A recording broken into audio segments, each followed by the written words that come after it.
मद्य घोटाळ्यात केजरीवाल सिसोदिया निर्दोष. मद्य धोरणाचे आरोप पुराव्याअभावी ठरले फुसकाबार. केजरीवाल सिसोदियासह 21 जण सुटले. दिल्ली न्यायालयाचा निकाल. सीबीआयवर नाराजी. मद्य धोरणात कोणताही कट किंवा गुन्हेगारी हेतू आढळत नाही. खटला न्यायालयीन कसोटीवर टिकत नाही. दिल्लीत तत्कालीन मुख्यमंत्री अरविंद केजरीवाल यांच्या नेतृत्वाखाली आम आदमी पक्षाच्या सरकारच्या काळात राबवलेल्या मद्य धोरणातील कथित अनियमिततेप्रकरणी येथील न्यायालयाने माजी मुख्यमंत्री केजरीवाल, माजी उपमुख्यमंत्री मनीष सिसोदियासह इतर 21 आरोपींची निर्दोष सुटका केली. या प्रकरणातील भूमिकेबाबत न्यायालयाने सीबीआयवर नाराजी व्यक्त केली. निकालात सीबीआयने उच्च दिल्ली न्यायालयात आव्हान दिले होते. निर्दोष सुटका करण्यात आलेल्या तेलंगणा जागृतीच्या अध्यक्षा के. कविता यांचाही समावेश आहे. या प्रकरणात सर्व 23 आरोपींविरुद्ध प्राथमिकदृष्ट्या कोणताही गंभीर संशय किंवा गुन्हा सिद्ध होत नसल्याचे विशेष न्यायाधीश जितेंद्र सिंग यांनी निकालात म्हटले आहे. न्यायालय म्हणले की आरोपपत्रात विसंगती आहेत. मद्य धोरणात कोणताही कट किंवा गुन्हेगारी हेतू आढळत नाही. सीबीआयने दाखल केलेला खटला न्यायालयीन कसोटीवर टिकत नाही.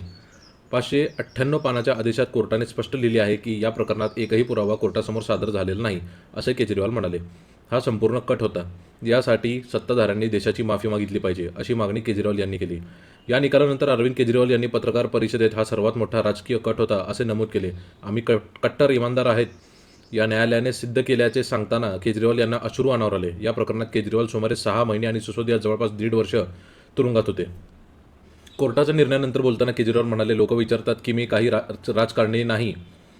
मी ठरवले होते की सत्य बाहेर येईपर्यंत शांत राहायचे. आज माझे मन हलके झाले.